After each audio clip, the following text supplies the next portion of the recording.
I don't have any. Oh, struggle. Oh, okay. We got to do that one. So this is this branch. We went to the site on our own because Rolo had gotten in trouble with his sister, and she made him come home to do chores. So Luka went to the warehouse by himself. This is a story about struggle. Luka could hear a machine humming somewhere nearby. He felt around wildly, searching for something, anything that could help. His hands found a hard object, maybe a tile. He yanked it free, lifting the cold stone. Let me go! Luka swung the tile as hard as he could at the shape that still held fast to his leg. He heard the crack of glass as the stone hit the assailant's mask. I will say, if more people did books like this, I probably would read more. With a muffled yelp, the hand let go. Luka was free and scrambled to the door. He never looked back once on the long run home. Chapter 3. Everything's fine. Everything's fine. It's fine. It's not a dumpster fire. It was quieter than usual at the breakfast table. Only the sound of silverware and chewing interrupted the awkward silence. I finished jarring a mess of jam last night. So that'll need to get delivered into town today. Okay, so what did you and Rolo get up to yesterday? Well, Rolo had things to do, so I just sort of poked around town. I've seen the jam door by the front. I've set the jam down by the front door. There's 2 batches to drop off.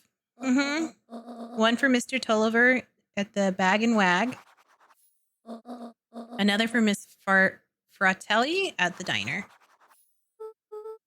Oh, and Mr. Nuncreed? He said he wanted some more. I suspected as much. Yes, he seems to have taken a particular interest in my jam. In your jam. There are some extras in the basket for that enthusiastic gentleman. Just make sure Fratelli and Tolliver get the ones on top. No problem. Off with you now while the day is still young. Okay, so we gotta go to the front door. Nope. Are those the jams?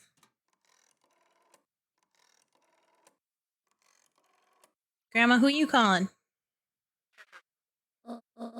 Hello, is Juniper Hartford? Before you hang up, just hear me out. I have a business proposition. The simple matter is we both have the same problem that needs solving.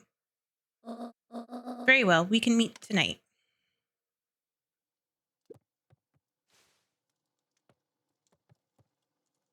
What's Grandma hiding? There's Rolo! Okay, sorry about yesterday. Roxy can be so annoying. But good news, no more boring chores for me today. Did you make it to the old Valentine house? So, what did you find? Give me the dirt.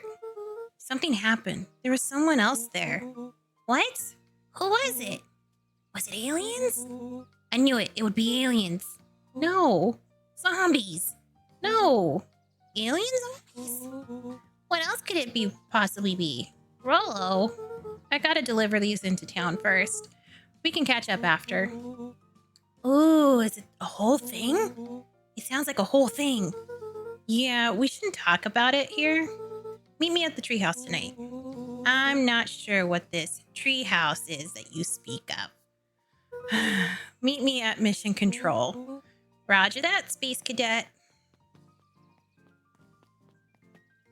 What do you guys think? What do you guys think is happening? Evil corporation? Is the town not really people's? Wait, watch your step. Oh, sorry. There was a whole family of beetles here. They've gone missing. I thought they just sort of wandered around. So this kid has Every time we talked to him, he's talked about bugs and how he can't seem to really find any, and that he thinks it might be the cold. Even Luka checked beetles. the soles of his sandals. I think they're okay. It's weird that they're gone. They went missing, even missing when the festival preparations began. You think the noise scared them away? Something like that. Just watch where you step, okay? So there's something to do with the temperature, this company, and the Valentine family. It doesn't matter how many boxes they pile up. I ain't moving.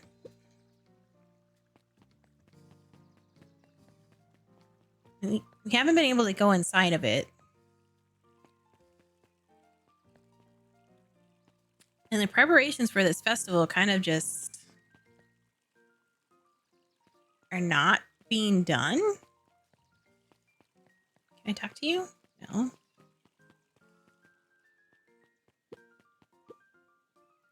Piper? Oh, hey, Luka, what's up? You know it's summer break, right? Of course. And it's like the morning, correct? Okay, we read this one yesterday, and you're studying like they say the early bird gets the proper education required for successful, fulfilling career later in life. I don't know if talking to them again is going to give us anything different. Because you find words by talking to people, by completing certain actions. Anger from the past, mistakes not yet made, and a glimmering hope for the future. He carried them all in equal parts everywhere he went. Oh heavens, what a burden to bear. And this character is doing like foreshadowing. This is the newspaper. Mr. Wilder, I trust you have time to chat. Valentine, oldest of Sharper Valentine's children, and heir to the Valentine fortune, had a way of making questions seem like demands. Certainly. What seems to be the Mr. problem? Wilder had learned to assume that if he was hearing from Eris, it was because she had taken issue with something he had put in the paper. I couldn't help but notice that the front page of this morning's paper was consumed with stories about this silly festival. Well, yes, that is the news of the day, but there was no mention of the museum, nor the foundation through which it was endowed. I'm sorry, Miss Valentine. My readers are more so interested in this town's future, rather than any one family in particular. There was a time, Mr. Wilder, when the goings-on of my family was the only thing this town cared about. Well, things change, ma'am. And you know change is dangerous. If you finish that thought, I will make that monocle a permanent fixture of your anatomy. My apologies. Good day, Miss Valentine. Did I give you the impression this conversation was finished? Mr. Wilder averted his gaze and began to polish his monocle. Well, good day, Mr. Wilder.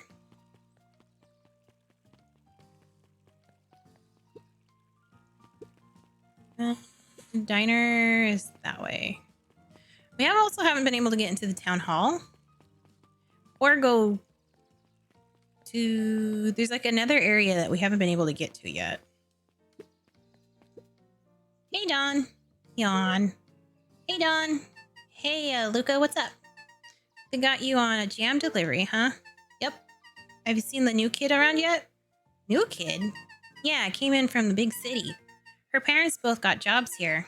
But get this, one of them is working for William Kerr in Perennial Harvest, and the other is working for Eris Valentine. And the Valentines represent Beacon Pines' past. Perennial Harvest has positioned itself as this town's future. Must make for some interesting dinner table conversations. I can imagine.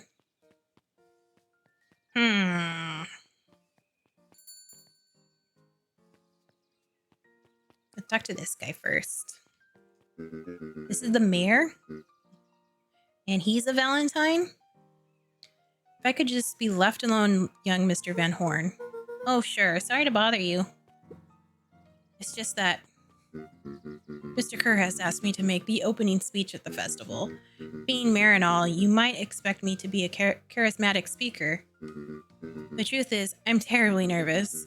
I really don't think I'm cut out for this sort of thing. Cut out for being mayor or for public speaking? Both, I suppose. I never really chose any of this. It's more of a duty to my family, for our legacy. That sounds like a heavy burden. As for the festival, just speak from your heart. I'm sure it'll be great. Wise words, child. Wise words. Okay, diner lady. You're in cahoots with Grandma, and I don't know what it is. Well, if it isn't my favorite little jam runner. Hey, Miss Fratelli. Look at She you. leaned forward and pinched Luka's cheek. You're all skin and bones. Is your gran not feeding you? She is. It's just... I understand. You know, I taught your mama how to cook back in the day. You may not even remember, but you and her used to help out in the diner. See that picture over there? That's you helping your mama back in the day. So cute running around in your little apron taking orders. The whole situation just breaks my heart. What happened with Eleanor? I've got a feeling she's out there somewhere yearning to be with you again. Few things in this world can keep a mother from her Luka son. shifted the basket uncomfortably. There is like a giant plane flying over. It's so loud. Oh, yes, let's see Mrs. here. Fratelli lifted the cloth and inspected the jam. Oh, they even have my name on them. How She thoughtful. carefully lifted out her jars of jam. You tell your gran hello for me, Luka. Will do. Okay, that's one delivery down. Can I look at the picture? You can't. And now we gotta go to the Bag and Wag, which I think is this way. No, that's the museum. Oh, can I go in? I can. Sharper Valentine, a celebration of excellence. We all know Beacon Pines is a great town. What you may not know is great towns grow from mighty roots. And that is why you cannot tell the story of Beacon Pines without telling the story of one Sharper Valentine. Young Sharper's keen intellect and strong moral fiber led to a grand vision. A vision of a community dedicated to a better tomorrow. In his own words, a better tomorrow is within our grasp, but it requires a singular mind to harness it. Lucky for us, he decided to grow that vision here in Beacon Pines. And how does one grow a better tomorrow? With fertilizer, of course. Valentine's Fertilizer Company became the lifeblood of a town yearning for purpose. But then tragedy struck. A scientific experiment gone wrong. An accident which took Sharper away from us far too soon. To this day, we struggle to pick up the pieces. But one foul harvest isn't enough to stop the people of Beacon Pines. The spirit of Sharper Valentine lives on. It lives in the hearts of everyone with a dream for a better tomorrow. Together, we will follow his example and grow a bountiful future. Paid for by the Valentine family and the Valentine Fertilizer Company Remembrance Fund. It sped up so fast it sounded horrible. That was unhelpful. I mean, it was kind of helpful. We learned about Sharper Image, the guy that made the Valentine family. How do you keep the ice cream cold? We keep them on ice. Where did you get the ice from? I don't know, somewhere cold? How do you keep somewhere cold? Look, Bert, do you want some ice cream or not? No, I'm good. Okay, I can't talk to her. I want to thunk the watermelon. Melon kicker, that's an achievement. Huddled at his counter, Hiram Tolliver was meticulously shining apples. More accurately, Hiram Tolliver was meticulously shining one apple. Why just one? Hello? With a yelp, Mr. Tolliver fumbled the apple, flailing at the air as it fell. Oh, sorry. No bother, no bother. He leaned forward and lowered his voice. I see you have something for me. Yeah, Gran said some jam I'm supposed to give He you. leaned in a bit further. Jam? Yeah, those ones on top. She wrote your name on Mr. them. Tolliver leaned back, speaking loud enough for anyone to hear. Grandma's selling moonshine? mean Beck's, okay, she said that. Ah, yes, the jam. Thank you so much for delivering this jam He to reached me. forward and snapped up the jars of jam, giving Luka a little wink. Wink, wink. Is it weed jam? Is it edibles? Grandma, what are you selling? I'll put it on my store shelves post haste. Okay, I should finish my deliveries. Of course. Of He course. leaned in for a final whisper. Of course. So him, the lady at the diner, and Grandma are in something. They're devising? Devising's not the word. Not deliberating. I'm not sure what word I'm trying to use there. Got some jam for you, Mr. Nunkard. Luka, you seem chipper. Well, aside from being on delivery duty, it's a nice day. Mr. Nuncreed eyed Luka for a moment, then nodded in agreement. I suppose it is. So, do you want your jam? Oh, right. Usually Juniper drops those off herself. I guess she's busy today. Anyway, this is my last delivery for the day. Oh, in that Nuncreed case, snatched the basket from Luka. I'll hold on to the basket until the next time you see your gran. There's the new kid. Hey, you! Anchovies or pineapple? What? Don't think. Just answer. Pineapple? Why? How old are you? 12? Perfect. Follow me. Who are you? Anyone ever tell you ask too many questions? Just try to keep up, okay? New kid, what's up? What just happened? Well, I got nothing else to do. Let's go follow a stranger. Hey, what a crazy coincidence. Here's my new friend I was just telling you about. Oh, that's wonderful. Yep, we just hit it off. Oh, really? Get this, his favorite pizza topping in the whole world is pineapple. Oh, and what is your new little friend's Beck name? locked eyes with Luka. The look on her face was equal parts expectant and desperate. Luka Van Horn. Nice to meet you. I'm Nellie, and this is Leona? Iona? We're Beck's Beck parents. gave Luka a quick nudge. Oh yeah, Beck told me all about you. Already feels like we've known each other for years. So you both can stop obsessing about me making friends. Oh, darling, we never doubted you. It's just that for children with fewer than 5 close friends, the probability of a stunted development doubles.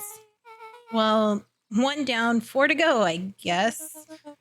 What Nellie means is that we just want this move to be as easy as possible. You can relax. A friend has been friended. This calls for celebration. Luka, you must join us for dinner tonight. Dinner? Wow, another coincidence. I actually already asked him, and he said he would love to.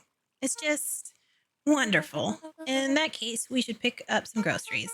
You two don't get into too much trouble now. But we were supposed to meet up with Rolo. Wow, I can't believe that worked. Hey, Jazzer. Hey, if a child refuses to sleep during nap time, are they guilty of resisting? Yes. And therefore, you must charge a parent tax on their sweets for reparations. Thanks a ton. You're welcome. I owe you one. My moms are great and all, but they can be a bit much sometimes. Our house is a little cottage next to that big mansion place. Wait, you live on the Valentine estate? Yeah, that's the spot. Meet me by their big creepy gate. Don't be late, or I'm back to square one in this whole French grift. Great, see you there. How you doing, Jazzer? How's life treating you, other than non-sleeping children? Meet Beck at the big creepy gate. Whee! I think it's this way? No, that's not right. I don't remember how to get there.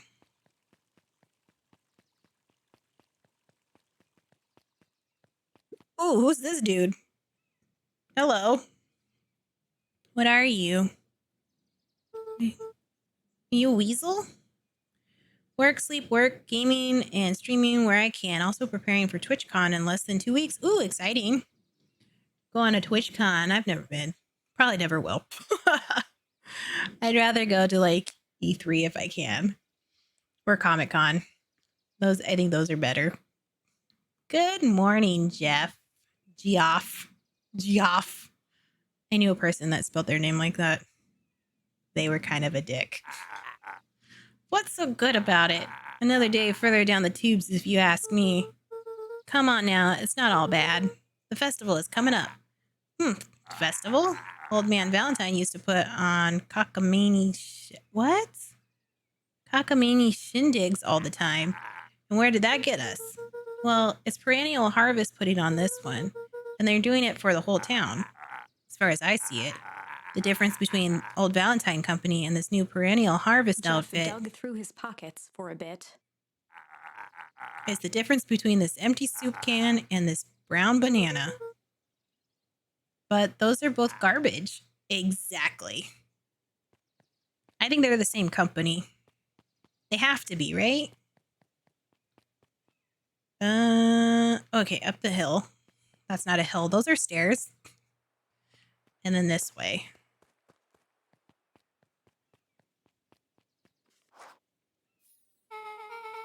So, who all lives in that house?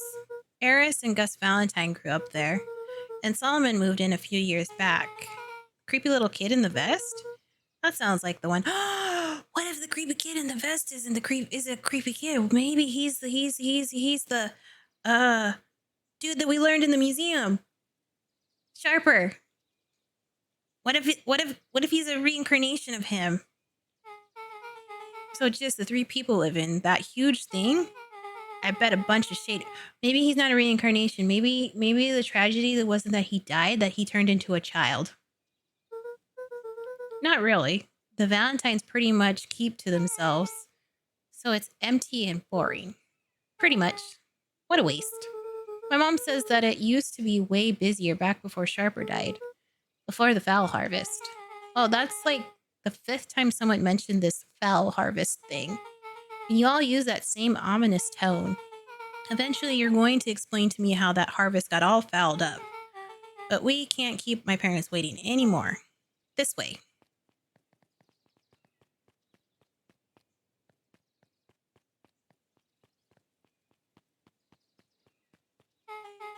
Most kids would have just ditched me by this point. Why are you still here? You look like you could use some help. You know what, Luka? You're not so bad. Let's get through this as simply as possible. Just eat, smile, and nod. Fun. Great, whatever you do, don't bring up their work. I think I can handle Beck that. took a long breath, then gave a firm nod. Here's goes nothing. Chapter 4. Okay, so this is the 3rd chapter 4 we've done. Dinner with the Moodwills. See how this plays out. Ilona Moodwill was worried about change. A gardener at heart, she understood the necessity of change, relied on it even. But there was a difference between the controlled world of her plants and this cluttered cottage in a strange town. Almost done. Nellie was a blur of activity, digging through boxes. Sorry, love, couldn't find the dishes. We'll have to make do with paper plates. Dinner went by without much conversation. As she watched Beck and Luka finish up their pizza, Ilona let herself relax into the chair. The things she cared about were still here. Nellie finally had the job of her dreams. Beck was beginning to take root. Ilona's task was simply to tend to them. She could do that. So, Luka, tell us a bit about yourself. Where do you live? Well, I live with my grandma over on the other side of the river. Your grandma? Where are your parents at? Beck, manners. It's all right. My dad passed away in an accident at the fertilizer plant 6 years back. Oh dear. My mom's been missing for a few months now. Like, missing? Luka's eyes were fixed to his plate, pushing a chunk of pineapple around with his finger. Nellie was the one who eventually broke the silence. Luka, how do you like the pizza? It's all right. Sometimes you have to admit you ate your parents. He didn't eat his parents. Why would he do that? No. Maybe grandma ate them. Maybe grandma's turning people into jam. No, he did not eat them. Very good. Normally, he'd have put more effort into dinner. Fiona nervously gestured toward the boxes. Oh, by the way, when I was mentioning, hun, that there's a character in here that is beautiful. It's this one, Fiona. She's beautiful. I want to squish her. We aren't fully settled in, and Beck had mentioned that it's your favorite. I'm sorry. Casual cannibalism. There's no such thing as casual cannibalism, sir. Unless you're gnawing on your own arm. Are we just skipping the part where he said his mom was missing? Beck. I'm sorry, Luka. This move was, what? I'm sorry, Luka. This move has us all a little tired. Luka wiped his face with his sleeve. Sure, I have this nice plate of cheese, fruit, and assorted bits from the neighbors. What do I do with you, sir? So Beck said that you moved here for work. Beck gave Luka a swift kick under the table. Ow. I mean, what brought you to Beacon Pines? Oh, you were right the first time. We're here for work. Nellie won't tell you that. Nellie won't tell you this, but she's a brilliant chemist. I don't know about brilliant, but I do love it. Stand with you. Slowly, we shall rise.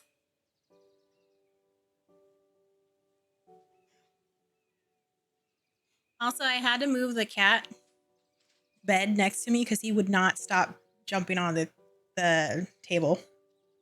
She's brilliant. Oh, Perennial Harvest just made her their newest lead researcher for deep engineering. She makes it sound more impressive than it is. I'm just happy that I get to make a difference in the world. Now, 10 squats, go. No, I don't want to. I don't think I could. Has no hip muscles no more. I'm doing them all good for you, sir. I don't want to. Plus, I have to pee. And if I squat, I might pee my pants. Into something more useful than sprinkling water and excrement on the ground?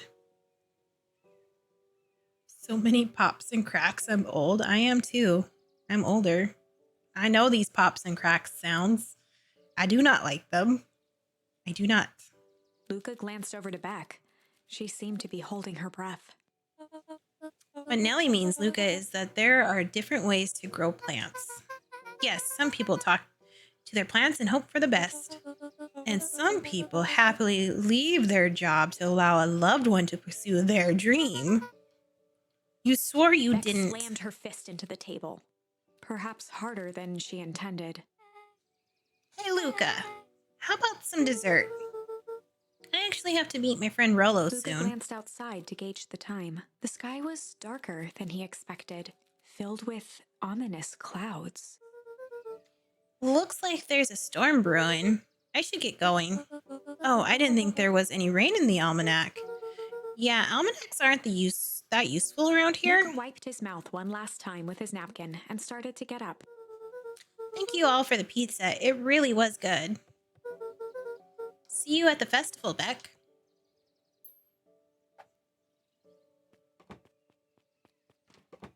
Wait up. I'll walk you home. Surprised, Luka turned around. He knew Rolo could be prickly around new people, but Beck seemed cool. Rolo would warm up to her eventually. Probably.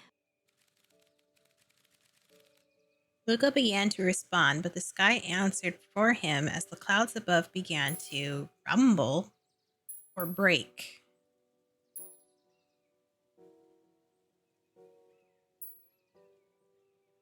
Let's go with rumble first. Luka began to respond, but the sky answered for him as the clouds above began to rumble with ominous thunder. You sure we can make it home before this storm kicks Luka off? surveyed the roiling clouds. I'd say the odds are good. Maybe you should stay here and I'll just make a break At for it. that moment, the heavens opened up, unleashing torrential rain. Oh no. Guess I'm not going anywhere. Care to recalculate those odds? Hurry inside, you two, before you catch cold.